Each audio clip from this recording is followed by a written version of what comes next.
Alrighty everyone, I am Liz, and I'm currently running on 3 hours of sleep, a bit of tea, and a passion and anger that has been inside of me for 4 years at this point. So, today I will be talking about one of my favorite musical artists, Eve. Eve is a J-pop artist that has been making music for quite a while, and if you have heard of them, you probably heard of them either from some of the times that they made openings and endings for shows. So they made Jujutsu Kaisen's first intro, Kai Kai Kitan, they made the Chainsaw Man ending fight song, they made Avant, which I'm pretty sure was used somewhere in JJK, and they made Dark Knight, which was Dororo's second outro, if I recall correctly. Around the time of 6 years ago, they made quite a few songs that all ended up getting millions and some hundreds of millions of views. Dramaturgy, which is currently their second most watched song, As You Like It, Tokyo Ghetto, Outsider, We're Still Underground, Raison d'etre, How to Devour Life was a pretty big one for them. This to say that Eve is a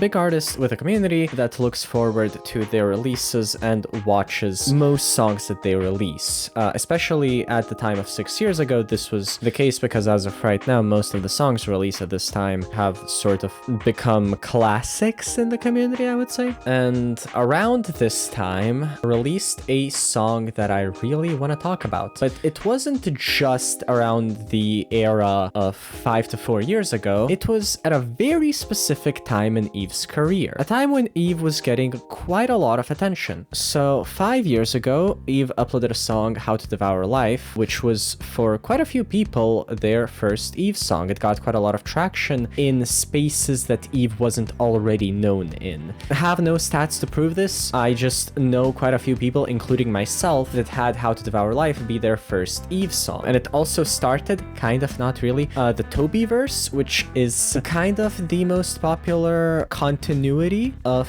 Eve song lore. And it was also the time when Eve's current most popular song, at least on YouTube, released Kai Kai Kitan, Jujutsu Kaisen's first intro. So needless to say, Eve was getting quite a lot of traction. And between these two songs, after the release of How to Devour Life and before the release of Kai Kai Kitan, only one song was released. It was a song that was actually being hyped up in the Eve community because it was going to be a collaboration between Eve and the Cloverworks. If you aren't big into anime spaces, in short, Cloverworks is a very popular and very respected animation studio that has animated a lot of things that you've probably heard of. If you've heard of Darling in the Franxx, Rascal Does Not Dream of Bunny Girl Senpai, The Promised Neverland, Wonder Egg Priority, My Dress Up Darling, Spy X Family, they animated a lot of stuff. Bocchi the Rock is also another thing they animated. You have probably heard of something they animated and know that these guys are a big fucking deal. And so obviously a collaboration with them got a lot of attention from the fans. Now, given the fact that How to Devour Life as of right now has 111 million views and Kai Kai Kitan has 427 million views, you would be inclined to believe that, you know, this song with a lot of hype and that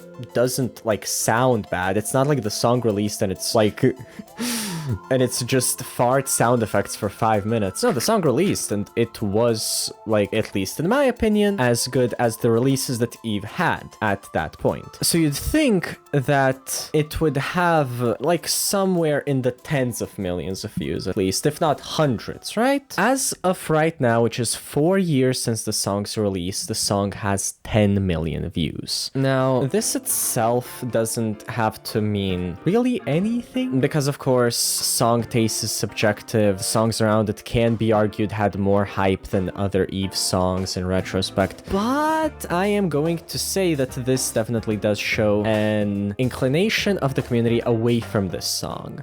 And we're gonna get to that part. Now, the fact that this song wasn't liked doesn't mean anything in and of itself, but it is an important piece to a bigger puzzle. And the second big piece is another song that's released way more recently. So around a year ago, a song under similar circumstances released. It was after the release of Fight Song, which was a Chainsaw Man outro and another installment in the Tobyverse, and before Avant, which was another song used in the JJK franchise. It wasn't the only song between these two, but you know, it was around the same timing, they were getting around the same traction. The song that I'm talking about is Kororon, a song that was released in 2 parts. The first part was just the official audio, and the second part was audio plus music video. And added together, together, these both have 20 million views, which, if you recall a bit, is double of what Promise has after 4 years, and it got this in just 1 year. And comparing it to videos released around the same time, it is vastly outperforming most things. Avant, the song that was,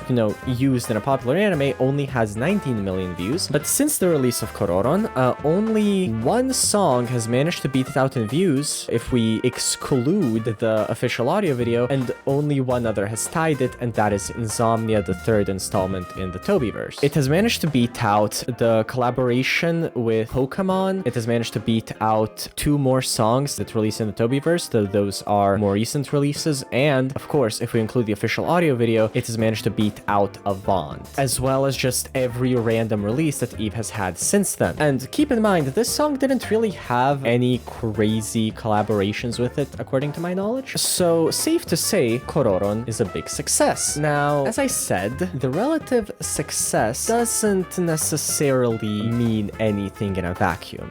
But the more you look at the reception of these 2 songs, the more concerning something gets. So both of these songs are about homosexual couples. Now, there are ways that you can interpret Promise platonically or even spiritually, as one commenter attempted, but I will argue that Promise is a song that can very easily be interpreted as romantic. Now, you may be against me on that, but we will get to that part when we get there. For now, let's talk about Kororon. Kororon is a song that has absolutely zero discussion about whether or not it's a song about romance between 2 people of the same gender. It literally features a kiss scene, almost. It's off screen, but they lead in for a kiss and then the camera goes off screen at the end. So rightfully, everyone was like, okay, this song is gay. And sort of the important information here is that it's a gay song about 2 women. It's Yuri, if you're an anime speaker. Now, this is sort of important information for the context of everything that I'm talking about. And in the comment section of Kororon, it's amazing. Everyone in the comment section is, so to say, here for the gays. There are a lot of comments talking about how great the main couple is, how cute they are together, showing symbolism of how their love affects each other, and even a comment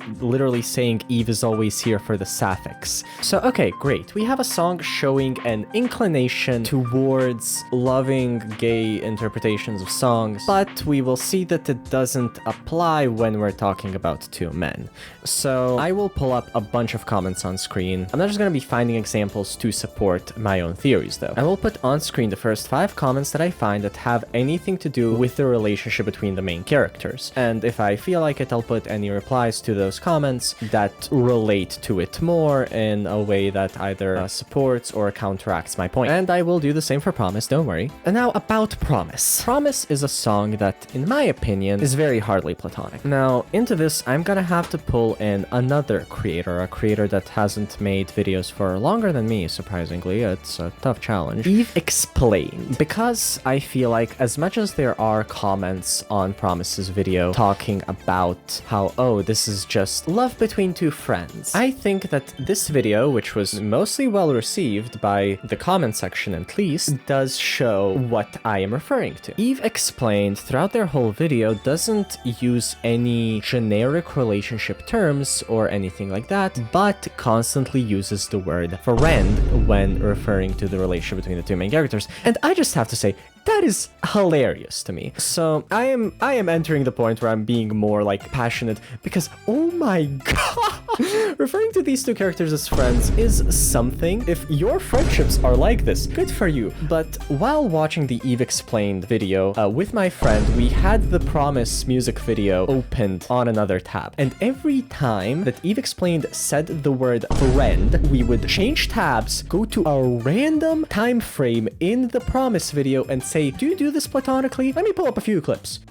Do you do this platonically? When you look at your friend for the first time, does your life suddenly gain color? Do your spirits begin dancing over the river? Like, if your friendships are like this, listen, I'm happy for you. But the point that I'm making is that if we are looking at this in a lens of what's the most realistic thing to look at, it's probably a romance, especially considering the fact that the whole song is framed only around these 2 people in the same way that Kororon is. It's not a song about, oh yeah, there's like this group of friends. No, it's just pink and green, and they clearly love spending their time with each other a lot. I would argue that they love each other a lot. The point that I'm making here isn't that, oh, promise can't be interpreted in platonic ways. It can, but I'm saying that people tend to have an inclination to interpret the song platonically more so than if any gender involved was changed. Tell me this, if you saw this scene accompanied by these lyrics and one of these characters was a woman, would you think, oh yeah, they're just friends? You could,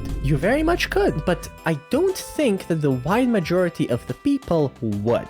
I think a lot of the comments would be referring to them as lovers. I think a lot of the comments wouldn't referring to them as friends.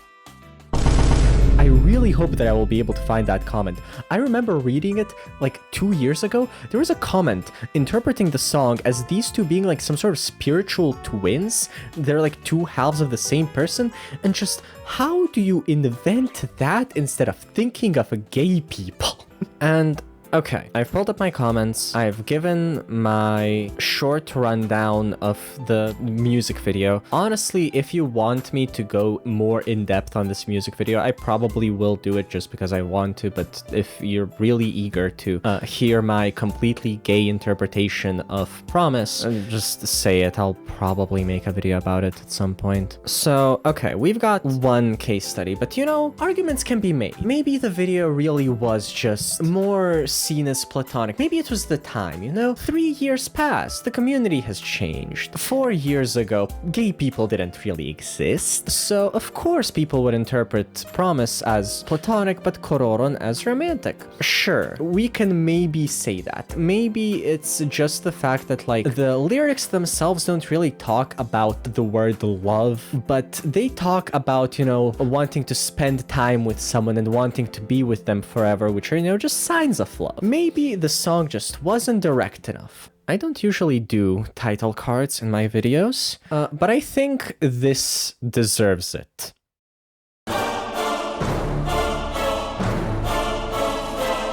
Sayonara Endroll is a song in the Tobyverse, so I honestly don't even need to look at its success. It's fairly successful compared to songs that released around this time frame, which was 8 months ago. So we know that it released after Kororon, and the story is about love. The lyrics are about love. Well, the story of the song is about many things, but one of the main things that it talks about is love. And this love can be interpreted in many ways, but includes heavy hints to romantic love with Toby. And the main things that I would say as signs of this are that hand-holding with Toby is used as a large symbol in the song, especially at a point where, you know, Fuchi cries over a picture of him and Toby holding hands, and hand-holding is generally seen as Toby's love language in media that he is in. The lyrics talk about love whenever Toby is in frame, and whenever Toby is the only person in frame, which, mind you, only 2 characters, except for Fuchi himself, are in this song, and it's Toby and Toby's sister, which appears very minimally. There's also a scene of Fuchi getting embarrassed when Toby takes off comedic glasses, and it's like, look at this. Is this a reaction you get when your friend takes off their glasses, or is this a reaction you get when your crush takes off their glasses and you're trying to hide that you're about to blush? And